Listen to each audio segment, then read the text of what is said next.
Առաջնորդվելով կառավարության ծրագրում առաջադրված խնդիրներով 2024 թվականի ընթացքում Պաշտպանության նախարարությունը շարունակել է գործունեությունը զինված ուժերի բարեփոխումների, պաշտպանական կարողությունների, ռազմատեխնիկական համագործակցության զարգացման, միջազգային ինտեգրման գործընթացների համադրման, արհեստավարժ բանակի անցման,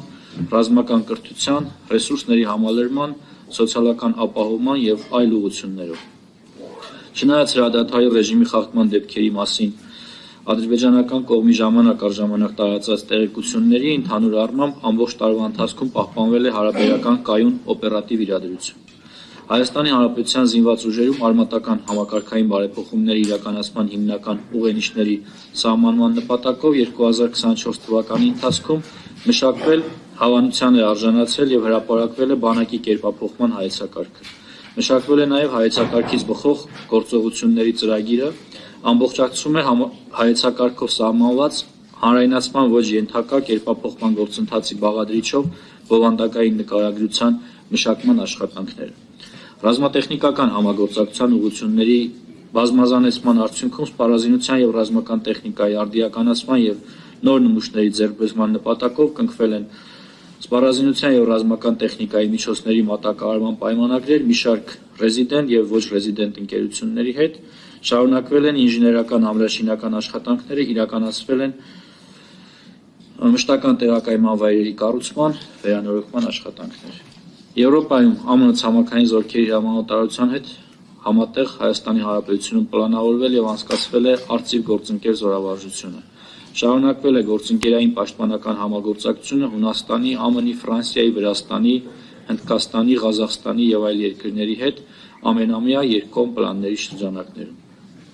Կազմակերպվել է Հայաստանի Հանրապետության զինված ուժերի մասնագետների և ստորաբաժանումների մասնակցությունը Կոսովոյում և Լիբանանում միջազգային առաքելություններին, այլ պետությունների և կազմակերպությունների հետ Հայաստանի Հանրապետության զինված ուժերի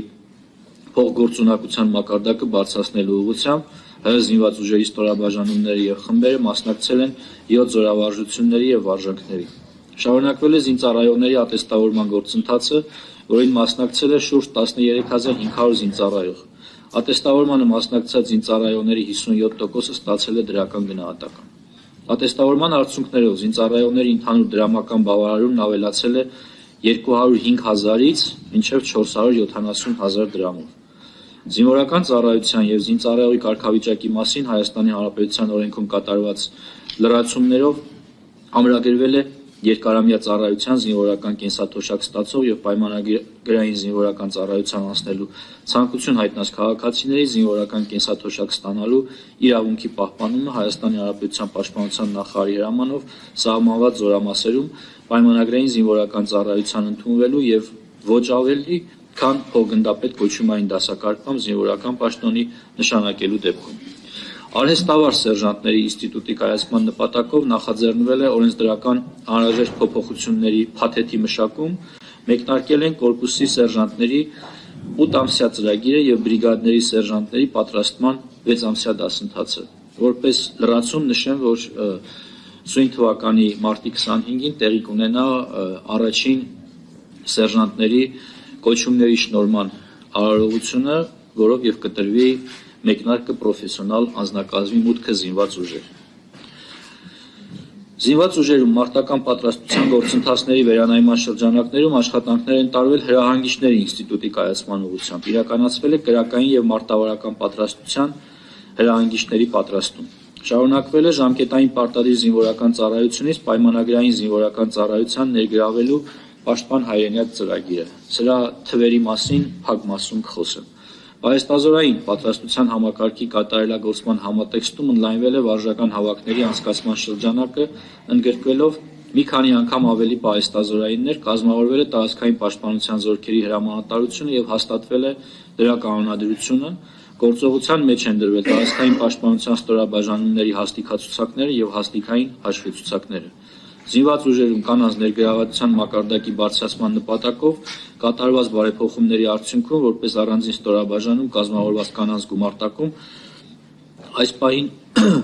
կա էական համալրվածություն սպայական, ենթասպայական, պայմանագրային շարքային և ժամկետային զինծառայողների։ Հայաստանի Հանրապետության Պաշտպանության նախարարության Վազգեն Սարգսյանի անվան ռազմական ակադեմիան ընդգրկվել է Ռուհերի միջազգային ասոցիացիայի կազմում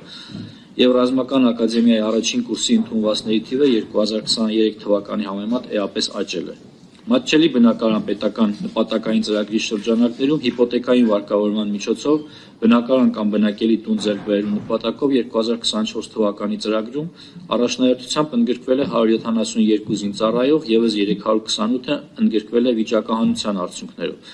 Բնակարան կամ բնակելի տուն ձեռք բերելու նպատակով 309 զինծառայողի հատկացվել է կանխավճար, որոնցից արդեն վարկային պայմանագրեր են կնքել 233-ը։ Հաշվետու ժամանակահատվածում պետական բյուջեի միջոցների հաշվին Պաշտպանության նախարարության կենտրոնական բնակարանային հանձնաժողովի կողմից 68 զինծառայողի տրամադրվել է բնակարանի գնման վկայագիր, 53 զինծառայող արդեն ձեռք է բերել բնակարան։